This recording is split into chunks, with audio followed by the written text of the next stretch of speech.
नमस्कार दोस्तों, मैं हूं अमित और स्वागत करता हूं आपके अपने चैनल अमित जीएस सेंटर में। दोस्तों, आज की इस वीडियो में हम सॉल्व करने वाले हैं एनसीएल के मॉडल पेपर को। इस मॉडल पेपर को आप लोग पूरा ज़रूर सॉल्व कीजिएगा। साथ ही मुझे कमेंट करके अंत में ज़रूर बताइएगा कि आपके टोटल कितने स्कोर आए हैं। ठीक है, तो दोस्तों मुझे उम्मीद है कि आप लोगों को ये वीडियो अच्छी लगेगी और अगर अच्छी लगे तो अपने दोस्तों में शेयर ज़रूर कर दीजिएगा। दोस्तों, कुछ लोगों का कमेंट आ रहा है कि आप ऑप्शन मत बोलिए, ठीक है, लेकिन क्वेश्चंस का एक हिस्सा होता है। ठीक है, क्वेश्चन का जो हिस्सा होता है, अगर ऑप्शन उसको नहीं बोलेंगे तो क्वेश्चन अधूरा रहेगा, इसलिए ऑप्शन को बोलना ज़रूरी होता है। तो अगर आपको लगता है कि ऑप्शन से टाइम वो हो रहा है तो वहाँ पे आप स्किप कर सकते हैं। ठीक है, और बाकी आप अगर क्वेश्चन जिसमें आपको लगे कि क्वेश्चन में कम टाइम लिया गया है तो वहाँ पे पॉज करके उस क्वेश्चन को आप बढ़िया से ध्यान से पढ़ें और समझें। उसके बाद दोबारा से प्ले करके आप उस वीडियो को ज़रूर देख लें। ठीक है, तो चलिए हम लोग इस सेशन को शुरू करते हैं और देखते हैं आज का पहला प्रश्न। तो आज का पहला प्रश्न दोस्तों, हिमा दास किस खेल से संबंधित हैं? ऑप्शंस हैं दौड़, जिम्नास्टिक, हॉकी, कुश्ती। तो यहाँ पर राइट आंसर क्या होगा दोस्तों? यहाँ पर राइट आंसर होगा दौड़। ठीक है, चलिए अगले प्रश्न पे चलते हैं। प्रश्न है, सिंधु घाटी सभ्यता के लोगों का मुख्य व्यवसाय क्या था? ऑप्शंस हैं कृषि, युद्ध, शिकार और मछली पकड़ना। तो यहाँ पर राइट आंसर क्या होगा? यहाँ पर राइट आंसर होगा कृषि। ठीक है, सिंधु घाटी सभ्यता के लोगों का मुख्य व्यवसाय था कृषि। ठीक है ना, चलिए अगले प्रश्न पे चलते हैं। अगला प्रश्न है, त्रिपिटक किसका धार्मिक ग्रंथ है? ठीक है, यहाँ पर ऑप्शंस हैं यहूदी, सिख, बौद्ध और इस्लाम। तो त्रिपिटक जो है ये किसका धार्मिक ग्रंथ है? यहाँ पे कौन सा ऑप्शन सही होगा? तो यहाँ पे जो ऑप्शन नंबर 3 है बौद्ध, वो करेक्ट है। ठीक है, चलिए अगला प्रश्न देखते हैं। प्रश्न है, वर्तमान में भारत के नियंत्रक और महालेखा परीक्षक यानी कि कैग कौन है? ऑप्शंस हैं के वेणुगोपाल, गिरीश चंद्र मुर्मू, तरुण बजाज, इनमें से कोई नहीं। तो यहाँ पर राइट आंसर क्या होगा? तो यहाँ पर राइट आंसर होगा ऑप्शन नंबर 2 गिरीश चंद्र मुर्मू। ठीक है, इससे पहले ये क्या थे? इससे पहले जम्मू कश्मीर के उपराज्यपाल थे। अगला प्रश्न देखते हैं। प्रश्न है, भारत में वास्को डी गामा कब आया था? ऑप्शन है 1442, 1498, 1448, 1457 ईस्वी में। तो कब आया था यहाँ पर? तो भारत में आया था ये 1498 ईस्वी में। ठीक है, और यह समुद्र तट से भारत पहुंचने वाला पहला यूरोपियन था। ठीक है, चलिए अगला प्रश्न देखते हैं। अगला प्रश्न है, माई कंट्री माई लाइफ नामक पुस्तक किसने लिखी है? ऑप्शंस हैं राघव बहल, LK आडवाणी, ममता बनर्जी, दमन सिंह। तो यहाँ पे जो राइट आंसर होगा कौन सा होगा? यहाँ पे राइट आंसर होगा LK आडवाणी। ठीक है, LK आडवाणी ने माई कंट्री माई लाइफ पुस्तक लिखी है। अगला प्रश्न देखते हैं। प्रश्न है, स्वच्छ भारत मिशन के तहत भारत का सबसे स्वच्छ शहर कौन सा है? ऑप्शन है भोपाल, जबलपुर, इंदौर, ग्वालियर। तो यहाँ पे कौन सा ऑप्शन सही होगा दोस्तों? इंदौर, ये ऑप्शन 3 करेक्ट है। ठीक है, चलिए अगले प्रश्न पे चलते हैं। अगला प्रश्न है, निम्नलिखित में से लोकसभा अध्यक्ष को पद की शपथ कौन दिलाता है? ऑप्शन है राष्ट्रपति, उपराष्ट्रपति, प्रधानमंत्री, इनमें से कोई नहीं। तो यहाँ पे जो राइट आंसर है वो है इनमें से कोई नहीं। ठीक है, यानी कि लोकसभा अध्यक्ष को शपथ नहीं दिलाई जाती है, वो बिना शपथ के ही अपनी कार्यभार को ग्रहण कर लेते हैं। अगला प्रश्न देखते हैं। अगला प्रश्न है, निम्नलिखित में से किस खेल के लिए प्रसिद्ध गोल्डन बॉल अवार्ड दिया जाता है? ऑप्शन है हॉकी, क्रिकेट, फुटबॉल और टेनिस। तो यहाँ पे जो राइट आंसर है वो है आपका फुटबॉल। ठीक है, अगला प्रश्न देखते हैं। निम्नलिखित में से गोवा की राजधानी है? ऑप्शन है पणजी, कोहिमा, गांधीनगर, बेंगलुरु। तो यहाँ पर गोवा की राजधानी क्या होगी दोस्तों? तो यहाँ पर होगी गोवा की राजधानी क्या? पणजी है। ठीक है, ऑप्शन नंबर 1 यहाँ पे करेक्ट है। अगला प्रश्न देखते हैं। अजंता की गुफाओं की चित्रकारी भारत में किस धर्म का स्वर्ण युग का प्रमाण है? अजंता में जो चित्रकारियाँ हुई हैं ये किस धर्म का स्वर्ण युग का प्रमाण है? ऑप्शन जो दिए हैं यहाँ पर शैववाद, बौद्ध धर्म, जैन धर्म, इस्लाम धर्म। कौन सा ऑप्शन सही है दोस्तों? यहाँ पे ऑप्शन नंबर 2 जो है करेक्ट है, बौद्ध धर्म का क्या है? स्वर्ण युग का प्रमाण है। ठीक है ना, अगला प्रश्न देखते हैं। अगला प्रश्न है, रामेश्वरम तीर्थ कहाँ स्थित है? ऑप्शंस हैं कर्नाटक, केरल, तमिलनाडु और महाराष्ट्र। तो इसका जो राइट आंसर है वो है क्या? तमिलनाडु। ठीक है, चलिए अगला प्रश्न देखते हैं। अगला प्रश्न है, इनमें से बर्बर शब्द के लिए सही पर्यायवाची है? ऑप्शन से वात, पाहुन, क्रूर, चतुर। ये हिंदी का प्रश्न है, तो आपको बताना है वरवर शब्द का सही पर्यायवाची। तो सबसे पहले तो हम समझ लेते हैं वरवर का मतलब क्या होता है। वरवर का मतलब होता है अमानवीय, ठीक है। तो यहाँ पर आप ऑप्शन में देख सकते हैं, यहाँ पे वरवर के लिए कौन सा शब्द सही होगा।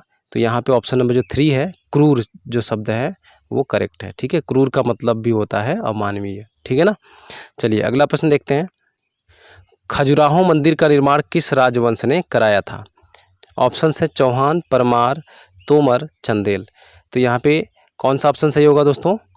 तो ऑप्शन नंबर 4 यहाँ पे करेक्ट है, ठीक है। चंदेल जो थे यानी कि चंदेल राजवंश, वो खजुराहो के मंदिर का निर्माण कराया था। अगला प्रश्न देखते हैं। प्रत्येक वर्ष कितने श्रेणियों में नोबेल पुरस्कार दिया जाता है। ऑप्शन है 10, 6, 8 और 5। कितनी श्रेणियों में दिया जाता है यहाँ पे दोस्तों। तो यहाँ पे जो करेक्ट आंसर है वो है आपका ऑप्शन नंबर 2 यानी कि 6 श्रेणियों में दिया जाता है। कौन कौन से।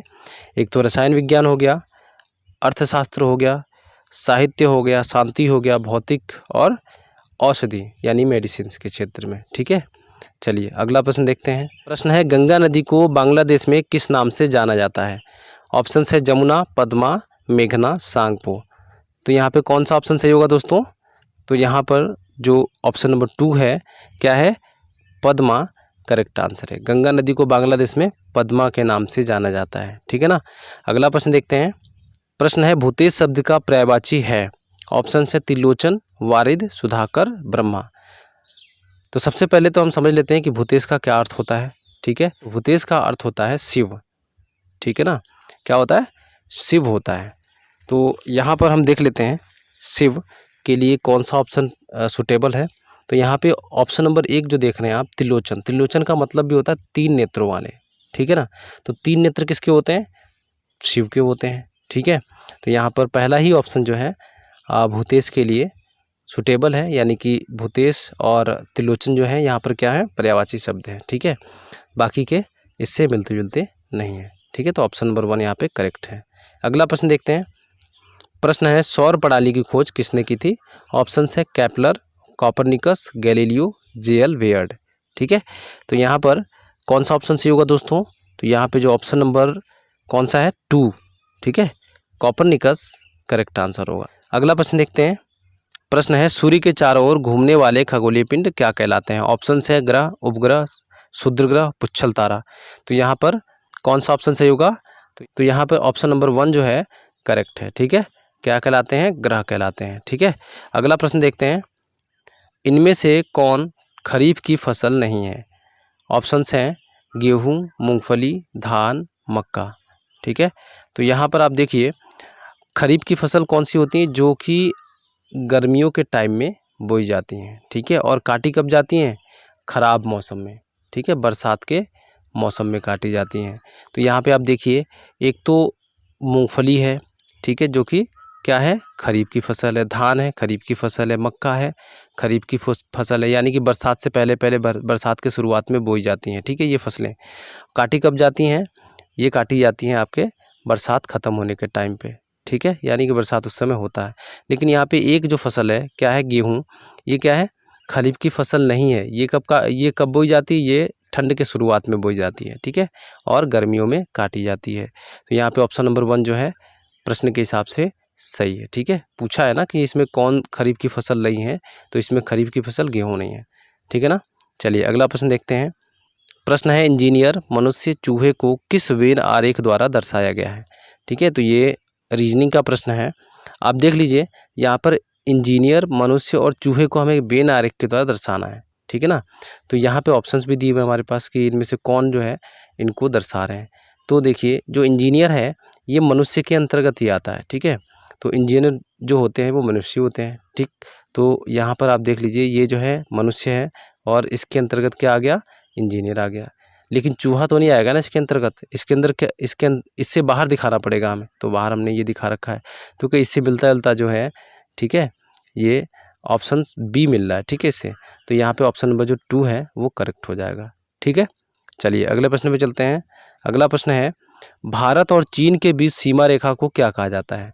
ऑप्शन है रेड क्लिफ रेखा, नियंत्रण रेखा, मैकमोहन और इनमें से कोई नहीं। तो यहाँ पे कौन सा ऑप्शन सही होगा? तो यहाँ पे ऑप्शन नंबर 3 जो है मैकमोहन रेखा करेक्ट है, ठीक है। और रेड क्लिफ रेखा ये जो है किसके किसके बीच में है? तो भारत और पाकिस्तान के बीच में है। अगला प्रश्न देखते हैं। अगला प्रश्न है वर्तमान में महिला आयोग की अध्यक्ष कौन है? ऑप्शन है दीक्षा शर्मा, नीलम ठाकुर, रेखा शर्मा, इनमें से कोई नहीं। तो यहाँ पर कौन सा ऑप्शन सही है? तो यहाँ पर ऑप्शन नंबर 3 जो है करेक्ट है, रेखा शर्मा, ठीक है। चलिए अगले प्रश्न पे चलते हैं। अगला प्रश्न है इंडिया नाम और डॉट डॉट डॉट से लिया गया या किससे लिया गया है? यहाँ पे ऑप्शंस दिए हुए हैं गंगा, भागीरथी, सिंधु, सिंधु को इंडस नदी भी कहा जाता है, और ऑप्शन नंबर 4 है ब्रह्मपुत्र, ठीक है। तो यहाँ पे कौन सा ऑप्शन सही होगा? तो यहाँ पे ऑप्शन नंबर जो 3 है सिंधु यानी कि इंडस, इससे लिया गया है, ठीक है, सिंधु नदी से लिया गया है, ठीक है। तो यहाँ पे ऑप्शन नंबर जो 3 है वो करेक्ट है। अगला प्रश्न देखते हैं। निम्न में से कौन सा देश भारत का पड़ोसी देश नहीं है? ऑप्शंस है चीन, भूटान, नेपाल। तो हम देख लेते हैं, चीन भी क्या है? भारत का पड़ोसी देश है, ठीक है। और भूटान भी भारत का पड़ोसी देश है, ठीक है। नेपाल भी भारत का पड़ोसी देश है। इंडोनेशिया जो है ये भारत का पड़ोसी देश नहीं है, ठीक है। क्या है यहाँ पे? तो इंडोनेशिया जो है भारत का पड़ोसी देश नहीं है, इसलिए क्वेश्चन में पूछा है भारत का पड़ोसी देश नहीं है, वो बताना था हमको।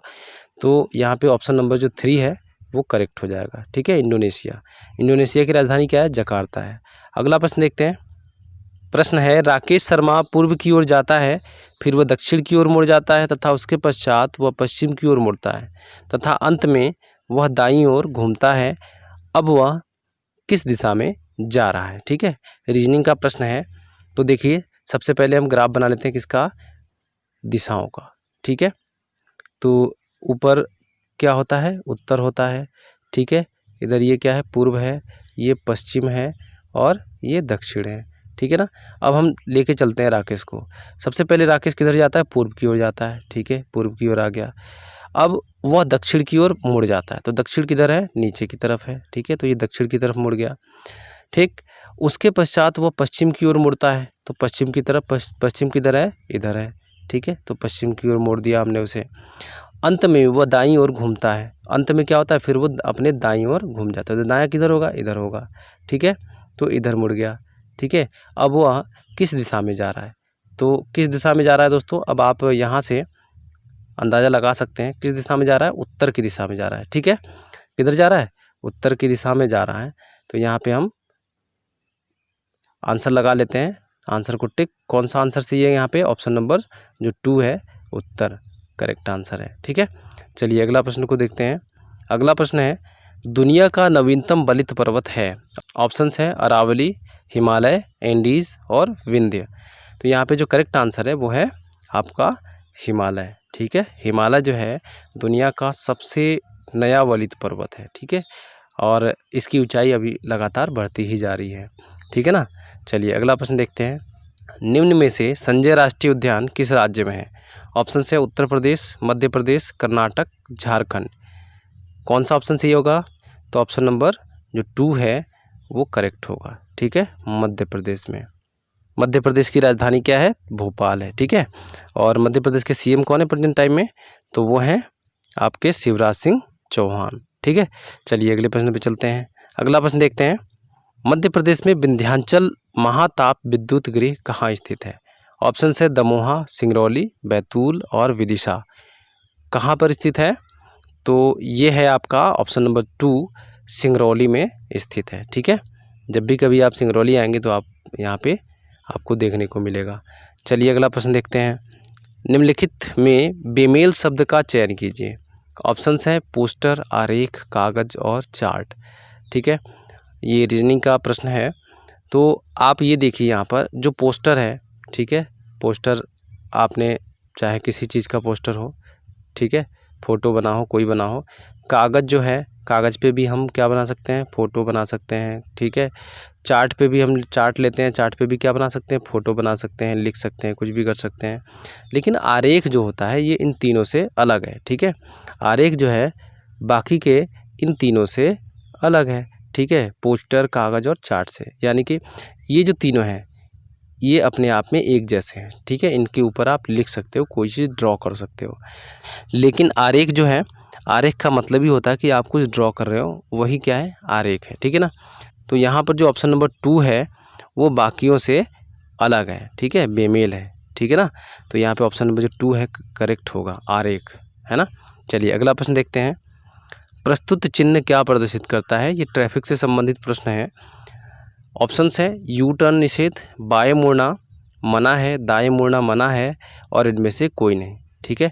तो आप देखिए, ये आप दाएं की तरफ मुड़ने का निशान तो बना है लेकिन इसको काट दिया गया है। इसका मतलब क्या है कि दाएं मुड़ना मना है। तो जहाँ पर भी इस तरीके का चिन्ह आपको देखने को मिले, आप वहाँ पर दाएं कभी ना मुड़ें, ठीक है। तो चलिए अगले प्रश्न पे चलते हैं। अगला प्रश्न देखते हैं। भारत सरकार का प्रथम विधि अधिकारी किसे कहा जाता है? ऑप्शन है महालेखा परीक्षक, महान्यायवादी, महाधिवक्ता, इनमें से कोई नहीं। तो भारत का प्रथम विधि अधिकारी जो होता है वो होता है आपका महान्यायवादी, ठीक है। और दोस्तों अगर यही बात की जाए कि राज्य में प्रथम विधि अधिकारी कौन होता है, तो राज्य में जो होता है वो होता है महाधिवक्ता, ठीक है ना। अभी वर्तमान में महान्यायवादी कौन है? तो वो हैं के वेणुगोपाल, ठीक है। के वेणुगोपाल जो हैं वो भारत के क्या है, आपके भारत के महान्यायवादी हैं, ठीक है। चलिए अगले प्रश्न पे चलते हैं। अगला प्रश्न है, प्रस्तुत चिन्ह प्रदर्शित करता है, चिन्ह को देखिए किधर को क्या दिखा रहा है, ये बाएं तरफ को दिखा रहा है, ठीक है ना। तो अभी देखते हैं ऑप्शंस में क्या लिखा है। बाएं रखें, बाएं तरफ कोई सड़क नहीं है। ऑप्शन 3 है बाएं मुड़ना जरूरी है, ठीक है, इनमें से कोई नहीं। तो जहाँ पर भी इस तरीके का चित्र आपको दिखाई दे रोड के किनारे, तो आपको ध्यान रखना है कि वहाँ से आपको क्या करना है, बाएं मुड़ना है, ठीक है ना। तो इसलिए यहाँ पर ऑप्शन नंबर जो 3 है वो करेक्ट है, ठीक है। अगला प्रश्न देखते हैं। प्रस्तुत चिन्ह क्या दर्शाता है? ऑप्शंस हैं क्रॉस रोड, प्रवेश निषेध, अस्पताल, इनमें से कोई नहीं, ठीक है। तो कौन सा ऑप्शन सही होगा यहाँ पर, चित्र को देख के बताइए। यहाँ पर ऑप्शन नंबर 1 जो है करेक्ट है, ठीक है। क्या दर्शाता है? क्रॉस रोड को दर्शाता है, ठीक है ना। अगला प्रश्न देखते हैं। अगला प्रश्न है, आरटीओ के फॉर्म 26 की क्या उपयोगिता है? इस तरीके के प्रश्न पूछे जाते हैं दोस्तों, इसलिए प्रश्नों को शामिल किया गया है। तो आरटीओ के फॉर्म 26 की क्या उपयोगिता है? क्या उपयोगिता है दोस्तों? तो यहाँ पर ऑप्शन नंबर जो 1 है आपका, डुप्लीकेट आरसी जारी करने के लिए फॉर्म 26 का उपयोग किया जाता है, ठीक है। यहीं वाहन के पंजीकरण के लिए कौन सा फॉर्म यूज़ करते हैं? तो वो करते हैं फॉर्म 20 यूज़ करते हैं, ठीक है। पिछली बार के एग्ज़ाम में आ चुका है ये प्रश्न।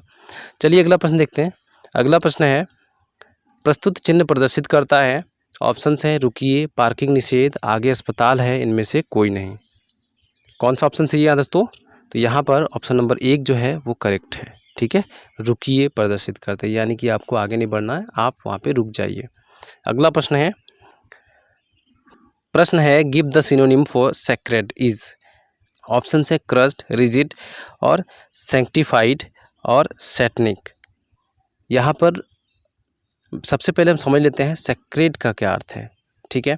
तो इसका जो अर्थ होता है वो होता है क्या, पवित्र, ठीक है ना, पवित्र होता है। तो अब देखते हैं इससे मिलता जुलता कौन सा ऑप्शन यहाँ पे सही है। क्रस्ट का मतलब होता है शापित, ठीक है। रिजिड का मतलब होता है कठोर और सेक्टिफाइड का मतलब होता है पवित्र, इसका भी मतलब वही होता है पवित्र, ठीक है। और सैटनिक का अर्थ होता है शैतानी। तो यहाँ पे कौन सा ऑप्शन सेक्रेट से मिलता जुलता है? तो ऑप्शन नंबर जो 3 है यहाँ पर, ये आपका करेक्ट होगा, ठीक है। ये सिनोनिम होगा किसका, सेक्रेट का। चलिए अगले प्रश्न पे चलते हैं। प्रश्न है most appropriate synonym for jolly is. तो जॉली का मीनिंग क्या होता है? जॉली का मीनिंग होता है, क्या होता है, उल्लासपूर्ण या विनोदपूर्ण, ठीक है। और ऑप्शंस दिए हुए हैं इंसोलेंट, फैटिग्ड, जोवियल, मेलनकॉलिक, ठीक है।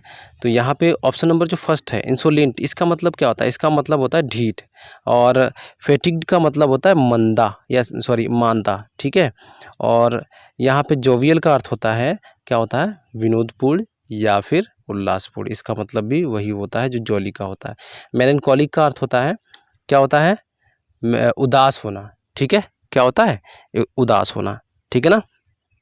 चलिए अब अगले प्रश्न को देख लेते हैं। अगला प्रश्न है, खाली स्थान है, यानी कि इसमें हमें क्या भरना है, ए, एन और डी में से देख के भरना है। ठीक है, तो अब भरते हैं यहाँ पे।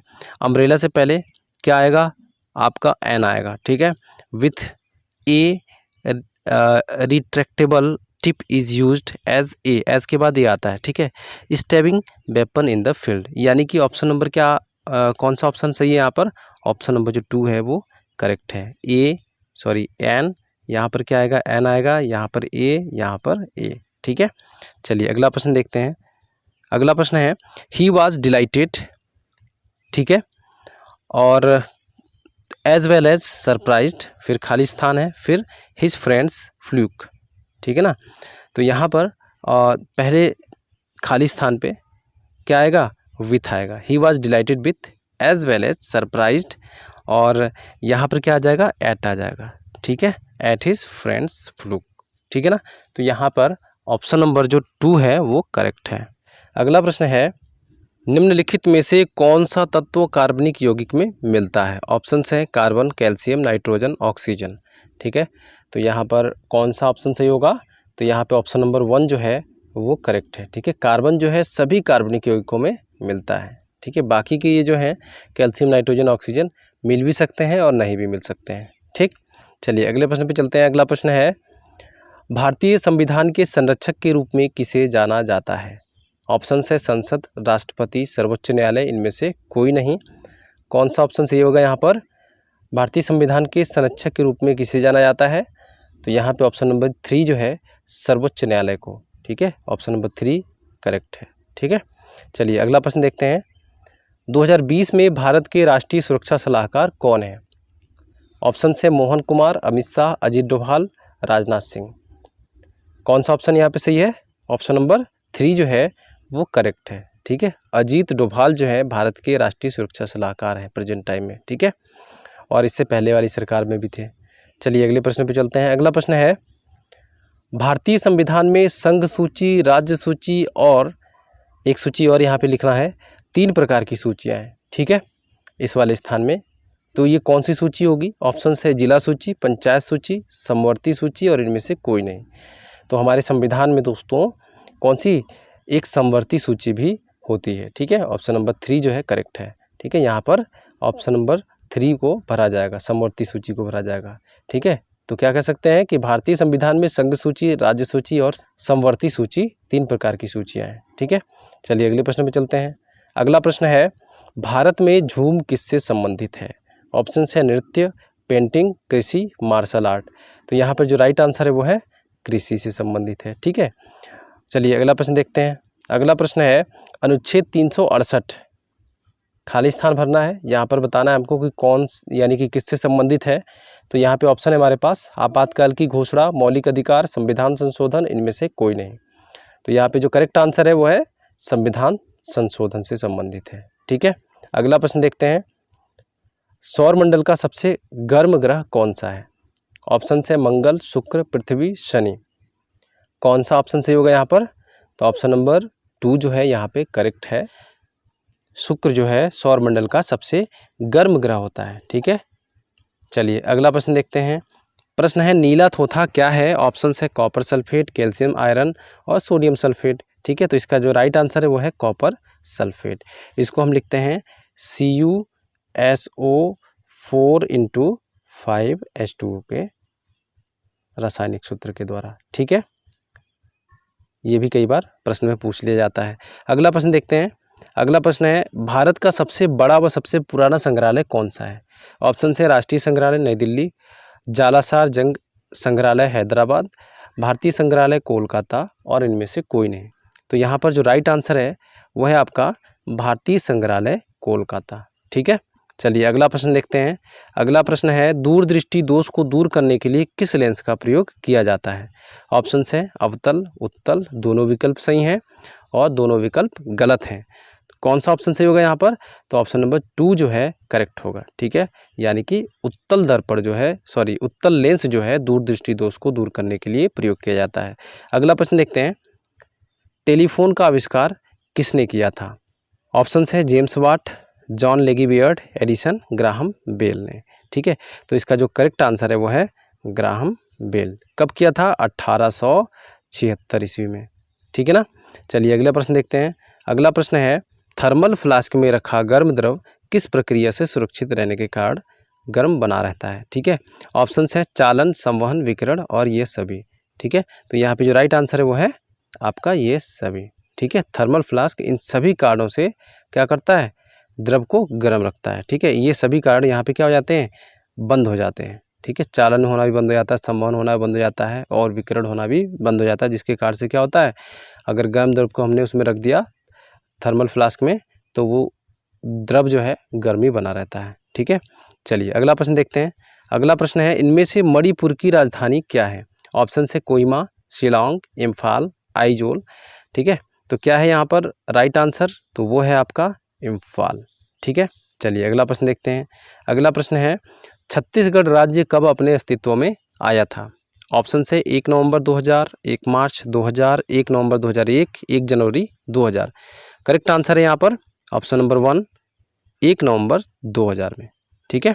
दोस्तों अगर आपको लग रहा हो कि थोड़ी जल्दीबाजी हो रही है तो आप वीडियो को पॉज करके क्वेश्चन को आप सोचिए, विचारिए, फिर आंसर दीजिए, क्योंकि आपको पूरे 90 मिनट देने होते हैं, ठीक है। और यहाँ मैं आपको आपके समय को बचाते हुए करीब 60 मिनट से पहले ही इस मॉडल पेपर को सॉल्व कराऊंगा, ठीक है। और वीडियो पसंद आ रही हो तो वीडियो को लाइक ज़रूर कर दीजिएगा और दोस्तों को शेयर भी कर दीजिएगा, ठीक है। तो चलिए अब देखते हैं प्रश्न को। वर्तमान में भारत के मुख्य न्यायाधीश कौन है? ऑप्शंस हैं अजय त्यागी, शरद अरविंद बोबड़े और केवल चंद, इनमें से कोई नहीं। तो इसका जो राइट आंसर है वो है शरद अरविंद बोबड़े, ठीक है। यहाँ पर थोड़ा सा मिस प्रिंटिंग हो गई है, आप इसको करेक्ट कर लीजिएगा, बोबड़े हैं, ठीक है। चलिए अगला प्रश्न देखते हैं। अगला प्रश्न है भारत के मुख्य चुनाव आयुक्त कौन है? ऑप्शन है किशन सिंह, पीयूष गोयल, सुनील अरोड़ा, इनमें से कोई नहीं। कौन सा ऑप्शन है यहाँ पर? तो ऑप्शन नंबर जो 3 है सुनील अरोड़ा, ये यहाँ पर करेक्ट आंसर है, ठीक है। चलिए अगला प्रश्न देखते हैं। निम्न में से कौन सा राजस्थान का लोक नृत्य है? ऑप्शन है गरबा, घूमर, कथकली और नौटंकी, ठीक है। तो यहाँ पर ऑप्शन नंबर कौन सा सही होगा यहाँ पर? तो राजस्थान का लोक नृत्य है यहाँ पर घूमर, ठीक है। अगला प्रश्न देखते हैं। अच्छा यहाँ पे देख लेते हैं कथकली कहाँ का लोक नृत्य है? तो ये है केरल का, ठीक है। और नौटंकी यूपी का, ठीक है, ये यूपी का है, ठीक। गरबा गुजरात का, ठीक है ना। चलिए अगला प्रश्न देखते हैं। अगला प्रश्न है टिहरी डैम किस नदी पर स्थित है? तो यहाँ पर जो राइट आंसर है वो है आपका भागीरथी नदी पर स्थित है, ठीक है। चलिए अगले प्रश्न पे चलते हैं। अगला प्रश्न है नेत्रदान में दाता आँख का कौन सा भाग प्रत्यारोपित किया जाता है? ऑप्शन से कार्निया, लेंस, रेटिना, पूरी आँख, ठीक है। तो यहाँ पर ऑप्शन नंबर 1 जो है करेक्ट है। केवल कार्निया को क्या किया जाता है? ट्रांसप्लांट किया जाता है, प्रत्यारोपित किया जाता है, ठीक है। चलिए अगला प्रश्न देखते हैं। अगला प्रश्न है कौन सा अधिकार सर्वोच्च न्यायालय को प्राप्त है? ऑप्शन है राजनीतिक पुनरीक्षण, न्यायिक पुनरीक्षण, कानूनी पुनरीक्षण या सभी, ठीक है। तो कौन सा ऑप्शन है यहाँ पर? ऑप्शन नंबर 2 जो है यहाँ करेक्ट है। न्यायिक पुनरीक्षण जो है ये वाला अधिकार सर्वोच्च न्यायालय को प्राप्त है। अगला प्रश्न देखते हैं। हुमायूं का मकबरा कहाँ स्थित है? ऑप्शन से दिल्ली में, आगरा में, फतेहपुर सीकरी में, काबुल में। ऑप्शन नंबर 1 जो है यहाँ पे करेक्ट है, ठीक है, दिल्ली में स्थित है। चलिए अगला प्रश्न देखते हैं।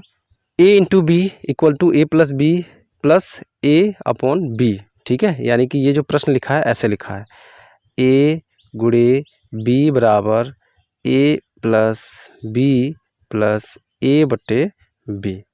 तो पूछा है कि 9 गुणे 3 का मान क्या होगा इसके हिसाब से, ठीक है। यानी कि इसके जगह पे अगर 9 गुणे 3 रख दिया जाए तो इसी सवाल के इसी के हिसाब से हमें हल करना है, ठीक है। तो 9 गुणे 3 बराबर क्या होगा? 9 प्लस 3 प्लस 9 अपॉन 3, ठीक है। क्या आएगा? 9 प्लस 3 और इससे ये कट गया, कितना आ गया? 3 आ गया, ठीक है। तो यहाँ पे 9 प्लस 3 कितना हो गया? 12 हो गया और ये 3, 12 3 15 हो गया, ठीक है। तो यहाँ पे करेक्ट आंसर जो होगा वो होगा 15, ठीक है। क्या होगा? 15 होगा। 15 पे निशान लगा लिया हमने, ठीक है। चलिए अब अगला प्रश्न देखते हैं। अगला प्रश्न है 5000 पर 8% वार्षिक ब्याज की दर से 2 वर्ष का चक्रवृद्धि ब्याज कितना होगा? ठीक है, प्रश्न है 5,000 पर 8% वार्षिक ब्याज की दर से 2 वर्ष का चक्रवृद्धि ब्याज कितना होगा।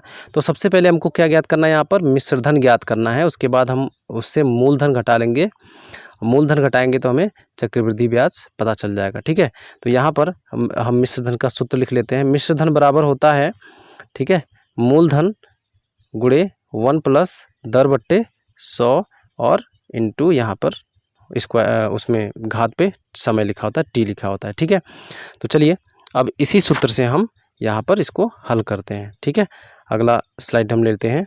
अब मिश्रधन बराबर मूलधन कितना था, 5,000 था।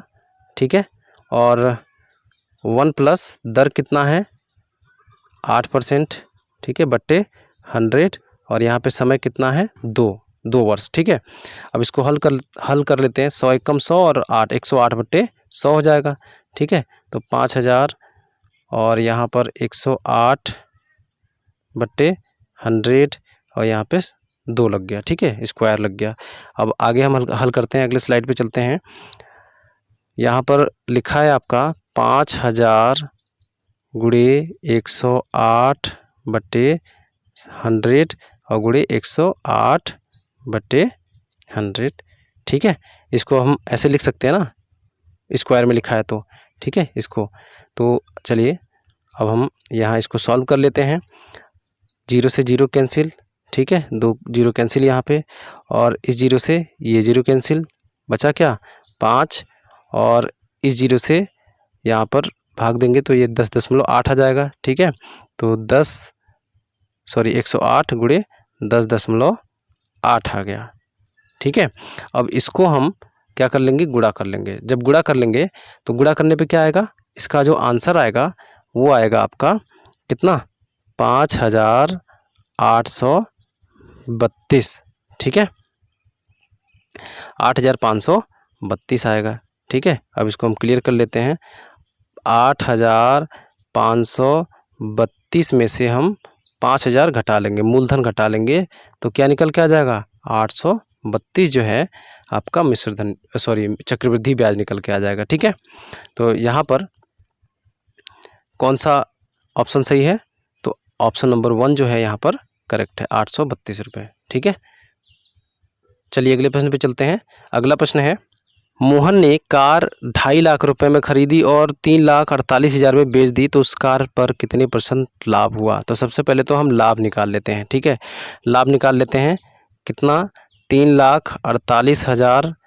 ठीक है, और उसमें से हम 2,50,000 घटा लेते हैं, कितने का लाभ हो गया, तो ये लाभ हुआ आपका 98,000 रुपये का।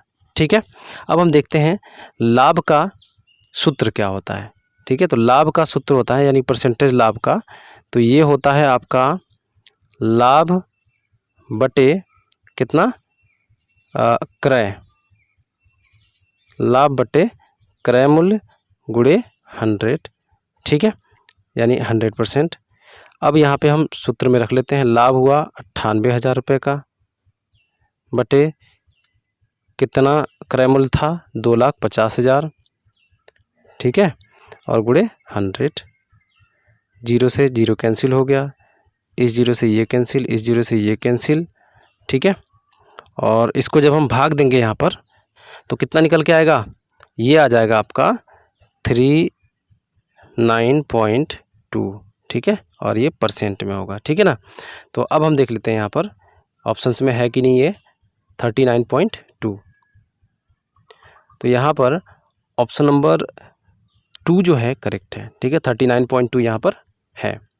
चलिए अगला प्रश्न देखते हैं हम। पीतल के एक निश्चित प्रकार में 25% जस्ता है और बाकी तांबा है, इस गुणवत्ता के 264 किलोग्राम पीतल में कितना तांबा होगा। ठीक है, तो देखिए जो पीतल बना है उसमें जस्ता है और बाकी तांबा है, तो 25% जस्ता है तो बाकी का कितना होगा, 75% तांबा होगा। ठीक है ना, तो अब 264 किलोग्राम का पूछा है। ठीक है, इतने पीतल में कितना तांबा होगा।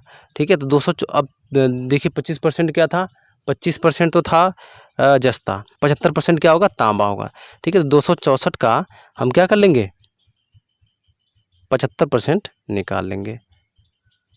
ठीक है, अब क्या करेंगे, हम इससे इसको काट देते हैं, कितना आ जाएगा 2.64 आ जाएगा, गुणे 75 आ जाएगा, ठीक है ना।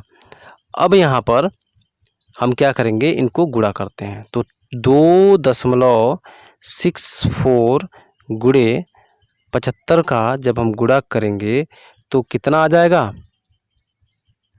तो ये आएगा आपका 198, ठीक है, 198 आ जाएगा। ऑप्शन नंबर 1 जो है यहाँ पे करेक्ट है, ठीक है। चलिए अगले प्रश्न पे चलते हैं। अगला प्रश्न है, भारत के प्रथम वायसराय व अंतिम गवर्नर जनरल कौन थे, ठीक है। तो यहाँ पर जो ऑप्शन नंबर 4 है वो आपका करेक्ट ऑप्शन है। लॉर्ड कैनिंग जो थे ये भारत के प्रथम वायसराय व अंतिम गवर्नर जनरल थे, ठीक है। इनमें से कौन सा पहले मूल अधिकार था, अब कानूनी अधिकार है, ठीक है। तो ऑप्शंस हैं, शोषण के खिलाफ, जायदाद का हक, मजहबी आज़ादी का हक, इनमें से कोई नहीं। तो दोस्तों पहले जो था मूल अधिकार था वो था जायदाद का हक, यानी कि संपत्ति का अधिकार। अब क्या है, कानूनी अधिकार बन चुका है, ठीक है। चलिए अगला प्रश्न देखते हैं। अगला प्रश्न है, जलियांवाला बाग नरसंहार कब हुआ था, 1921 में, 1936 में, 1919 में, 1947 में, कब हुआ था, तो ये हुआ था 1919 ईस्वी में, ठीक है। अगला प्रश्न देखते हैं, भारत में सबसे अधिक कॉफ़ी किस जगह उगाई जाती है, ऑप्शन से राजमहल, दार्जिलिंग, आंध्र प्रदेश, कर्नाटक। तो कौन सा ऑप्शन सही है यहाँ पर, तो ऑप्शन नंबर 4 जो है करेक्ट है, कर्नाटका में, ठीक है। अगला प्रश्न देखते हैं, अल्टीमीटर से क्या मापा जाता है, वायुमंडलीय दाब, भूतल से ऊंचाई, विद्युत धारा की सामर्थ्य, सुनाई देने में अंतर, कौन सा ऑप्शन सही है, तो यहाँ पे ऑप्शन नंबर 2 जो है भूतल से ऊंचाई मापने में, यानी कि अगर हवाई जहाज़ यहाँ पे उड़ रहा है, ठीक है, तो उसकी ऊंचाई हम कैसे मापेंगे, तो वो मापेंगे हम अल्टीमीटर से, ठीक है। चलिए अगला प्रश्न देखते हैं। प्रश्न है, भारत में कब पहली बार राष्ट्रीय आपातकाल घोषित किया गया था, ऑप्शन है 1962, 1966, 1978, 1987, ठीक है। तो यहाँ पे कौन सा ऑप्शन राइट है, तो यहाँ पे कौन सा ऑप्शन सही है, तो यहाँ पे ऑप्शन नंबर 1 जो है करेक्ट है, 1962 ईस्वी में। इस समय भारत और चीन की लड़ाई चल रही थी, इस वजह से भारत को पहली बार राष्ट्रीय आपातकाल घोषित करना पड़ गया था, ठीक है। और राष्ट्रीय आपातकाल घोषित कौन से अनुच्छेद में किया जाता है, तो 352 में किया जाता है, ठीक है। अगला प्रश्न देखते हैं। अगला प्रश्न है, विश्व में मैंग्रोव वनों का सबसे बड़ा क्षेत्र निम्न में से कौन सा है, ऑप्शंस हैं कच्छ का रण, सुंदरवन, नामदफा राष्ट्रीय उद्यान, बलफक्रम राष्ट्रीय उद्यान। कौन सा ऑप्शन यहाँ पे राइट है, तो यहाँ पर राइट ऑप्शन जो है वो है आपका सुंदरवन, ठीक है। ये विश्व का सबसे बड़ा मैंग्रोव वनों का क्षेत्र है, ठीक है। अगला प्रश्न देखते हैं। अगला प्रश्न है, भारत में सबसे कम वर्षा कहाँ होती है, ऑप्शन है लेह में, कुर्नूल, बीजापुर और बस्तर। तो यहाँ पे कौन सा ऑप्शन सही है, तो यहाँ पे ऑप्शन नंबर 1 जो है वो करेक्ट है, लेह में, ठीक है। अगला प्रश्न है, दो संख्याओं का योग 30 है और उनका गुणनफल 200 है, तो उन संख्याओं के बीच अंतर क्या होगा, ठीक है, कितना अंतर होगा, ठीक है ना। तो यहाँ पर एक चीज़ देखिए आप कि दो संख्याओं का योग कितना दिया है, यानी कि दोनों संख्या क्या है, a + b है और उनका योग कितना है 30 है, ठीक है। उनका गुणनफल यानी कि a × b बराबर कितना है 200 दिया है, ठीक है ना। अगला उसमें हम अगले स्लाइड में देखते हैं, सॉल्व कर लेते हैं। अब हमारे पास आ गया a + b का मान 30 और a × b का मान 200, ठीक है ना। एक सूत्र होता है, वो सूत्र है आपका, वो सूत्र है a - b का होल स्क्वायर बराबर a + b का होल स्क्वायर माइनस क्या होता है, -4ab होता है, ठीक है। अब यहाँ पे देखिए आपका a + b का मान दे रखा था कितना, a + b का मान दे रखा 30, तो 30 का स्क्वायर हो गया -4 और इंटू ab का मान कितना दिया हुआ है 200 दिया हुआ है, ठीक है। इसका हम अगर वर्क करेंगे तो कितना आएगा 900 आएगा, -4 दूनी 800 हो जाएगा, ठीक है।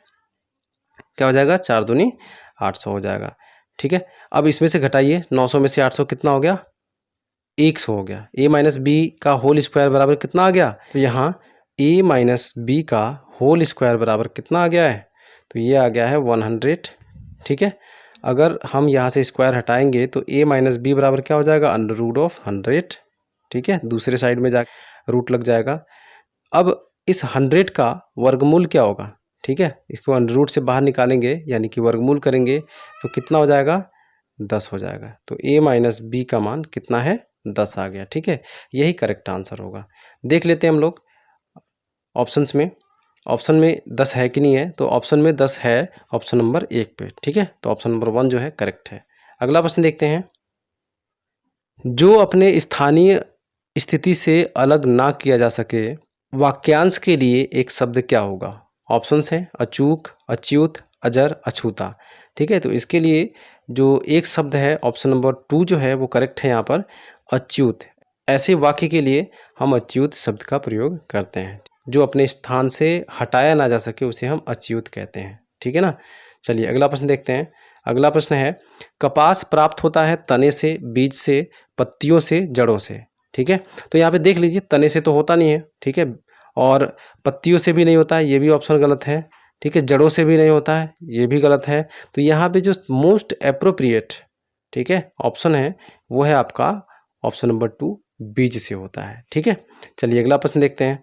अगला प्रश्न है, ऐसा माना जाता है कि थार मरुस्थल फैल रहा है, इसे रोकने का सर्वोत्तम उपाय क्या है, ठीक है। तो ऑप्शन है हमारे पास वनीकरण, कृत्रिम वर्षा और नहर सिंचाई, इनमें से कोई नहीं। तो यहाँ पर जो करेक्ट आंसर होगा वो होगा आपका वनीकरण, यानी कि हमें क्या लगाना चाहिए, अधिक से अधिक पेड़ पौधे लगाने चाहिए, वनों का विस्तार करना चाहिए ऐसे एरिए में जहाँ पे मरुस्थल का विस्तार होता है, ठीक है। अगला प्रश्न है, A अनुपात B बराबर 4:7, B अनुपात C बराबर 14:15, C अनुपात D बराबर 5:6, तो A D का मान ज्ञात कीजिए, ठीक है। A अनुपात D का मान ज्ञात करना है हमको। तो A अनुपात D बराबर क्या होता है, A/B गुणे B/C गुणे C/D, ठीक है। यहाँ पे मान दे रखा है, ठीक है। अब हम इसी सूत्र को लगा के हल करेंगे, ठीक है ना। तो चलिए अब इसको हम क्या कर लेते हैं, क्लियर करके हल कर लेते हैं, ठीक है। तो A अनुपात D बराबर क्या होगा, 4/7 गुणे 14/15 गुणे 5/6, ठीक है ना। 7 से 7 कट गया, मतलब 7 से 14 कट गया, 2 आ गया, ठीक है। 2 से 6 कटेगा तो 2 तियाँ 6 आ गया, और 5 से 15 कटेगा 3 आ जाएगा, ठीक है। तो अब कितना आ रहा है, 4/3 तियाँ 9 आ रहा है, ठीक है। इसका मतलब क्या हुआ कि ये 4:9 है, ठीक है। तो ऑप्शन नंबर कौन सा सही होगा यहाँ पर, ऑप्शन नंबर 2 जो है यहाँ पर करेक्ट है, ठीक है। ऑप्शन नंबर 2 को यहाँ पे हम टिक कर लेते हैं, ठीक है ना। चलिए अगला प्रश्न देखते हैं। प्रश्न है, प्रथम विद्युत रेलवे खोली गई थी, ऑप्शंस हैं 1853 में, 1885 में, 1905 में, 1925 में। तो यहाँ पे जो करेक्ट आंसर होगा कौन सा होगा, यहाँ पर ऑप्शन नंबर 4 जो है करेक्ट है, 1925 ईस्वी में खोली गई थी, ठीक है। और ये चली कहाँ थी, किसके किसके बीच में, तो ये जो चली थी ये मुंबई से लेके कुर्ला तक चली थी, ठीक है। अगला प्रश्न देखते हैं।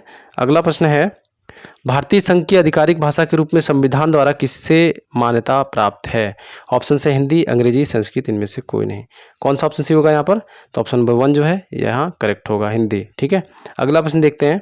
अगला प्रश्न है, भारत में सबसे अधिक कॉफ़ी किस जगह उगाई जाती है? ऑप्शन है ताजमहल, दार्जिलिंग, आंध्र प्रदेश, कर्नाटक। यहाँ पे कौन सा ऑप्शन सी है, ऑप्शन नंबर 4 जो है सही है, कर्नाटक में, ठीक है। अगला प्रश्न देखते हैं। प्रश्न है, 4200 की राशि को अमर और मदन के बीच 9.5 के अनुपात में बांटा गया है, मदन को कुल कितनी राशि प्राप्त होगी, ठीक है।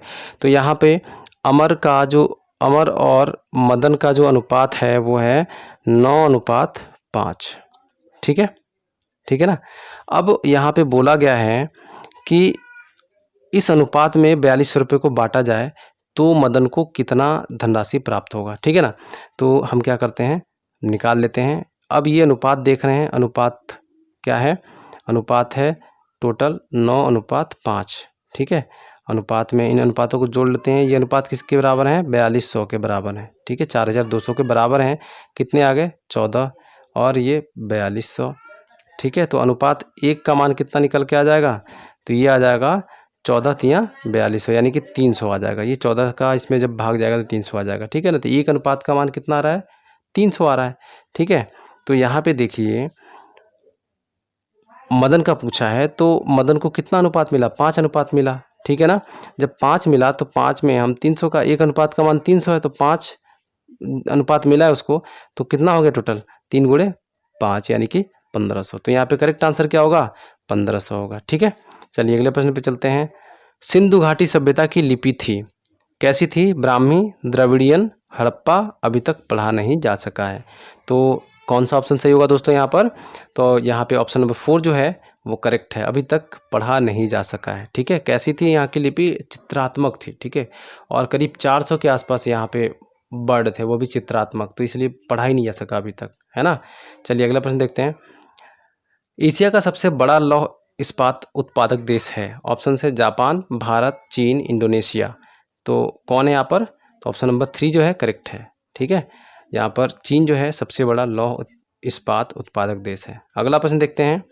अगला प्रश्न है, संसद में प्रस्तुत बिल एक अधिनियम बन जाता है जब। तो यहाँ पर जो सही आंसर है वो है राष्ट्रपति की सहमति जब मिल जाती है उसके बाद कोई भी बिल जो है अधिनियम बन जाता है। ठीक है, ऑप्शन नंबर 2 जो यहाँ पे करेक्ट है। अगला प्रश्न देखते हैं। प्रश्न है 478 का, यहाँ पर ये जो वर्ड है ये गलत छप गया है। ठीक है, 478 का 2.5% बराबर 50 का x%, मतलब x का मान हमें ज्ञात करना है कि कितना होगा। ठीक है, तो ये हमें ज्ञात करना है। अब चलिए हम इसको सॉल्व करते हैं। यहाँ पर 478 गुणे कितना है 2.5, परसेंटेज को अगर हम सॉल्व करेंगे तो ये ऐसे लिखा जाएगा। ठीक है, और यहाँ पर क्या है 50 और x हो जाएगा बट्टे 100 हो जाएगा। ठीक है, 100 से 100 कैंसिल हो जाएगा। ठीक है, और ये जो 50 है इधर आ जाएगा बट्टे में। तो अभी हम आगे सॉल्व करते हैं। 478 गुणे, ठीक है, 2.5 बटे 50 बराबर x। ठीक है, अब यहाँ पर देखिए, इससे इसको काटेंगे तो कितना आ जाएगा? कितना आएगा? 2.5 से 50 को काटेंगे तो ये 20 टाइम जाएगा। कितना जाएगा? 20 टाइम यहाँ पर भाग जाएगा। ठीक है, अब यहाँ हम 20 से इसको काटेंगे तो कितना आ जाएगा? यहाँ आएगा, अगर 0 से हम 0 यहाँ पे कैंसिल वो करेंगे तो पॉइंट में आ जाएगा 47.8। ठीक है, 2 से डिवाइड करेंगे तो कितना आएगा? 23.9 आ जाएगा। ठीक है, तो यहाँ पे हम 23.9 आ गया। ठीक है, तो यहाँ पे ऑप्शन नंबर कौन सा सही है? ऑप्शन नंबर 1 जो है यहाँ पर करेक्ट है। ठीक है, अगला प्रश्न देखते हैं। अगला प्रश्न है ग्रेट बैरियर रीफ किस महासागर में स्थित है? ऑप्शन है प्रशांत महासागर, हिंद महासागर, आर्कटिक महासागर, अंटार्कटिक महासागर। तो यहाँ पे करेक्ट आंसर है वो है आपका प्रशांत महासागर। ठीक है, अगला प्रश्न देखते हैं। अगला प्रश्न है the struggle in my life के लेखक कौन है? ठीक है, ऑप्शन है मंडेला, जवाहरलाल नेहरू, तिलक और गोखले। तो यहाँ पर जो राइट आंसर है वो है मंडेला। ठीक है, ये दक्षिण अफ्रीका के क्या थे? अश्वेत आंदोलन के नेता थे। ठीक है, और ये बाद में राष्ट्रपति भी बने थे और ये वहाँ के पहले अश्वेत राष्ट्रपति थे। ठीक है, चलिए अगले प्रश्न पे चलते हैं। अगला प्रश्न है भारत में मुगल वंश का संस्थापक कौन था? ऑप्शन है कुतुबुद्दीन ऐबक, और ये जो ऑप्शन है ये थोड़ा गलत छप गया है, इल्तुतमिश, बहमन शाह। तो यहाँ पर जो करेक्ट आंसर है वो है गुलाम वंश का जो संस्थापक था वो था कुतुबुद्दीन ऐबक। ठीक है, और ये किसका गुलाम था? तो ये था मोहम्मद गौरी का। ये कब से कब तक शासक बना रहा? तो ये 1206 ईस्वी से 1210 ईस्वी तक शासक बना रहा। ठीक है, प्रश्न है निम्नलिखित में से किस मुगल शासक ने संगीत और नृत्य पर रोक लगाया था? ऑप्शन से बाबर, औरंगजेब, हुमायूं, जहांगीर। तो इसका जो राइट आंसर है वो है औरंगजेब ने लगाया था। ठीक है, अगला प्रश्न देखते हैं। प्रश्न है महात्मा गांधी द्वारा सत्याग्रह आश्रम की स्थापना कहाँ की गई थी?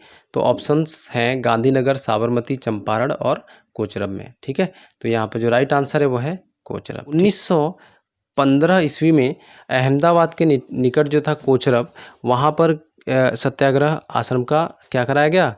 स्थापना किया गया, और बाद में यही 1917 ईस्वी में इसको शिफ्ट किया गया। कहाँ किया गया था?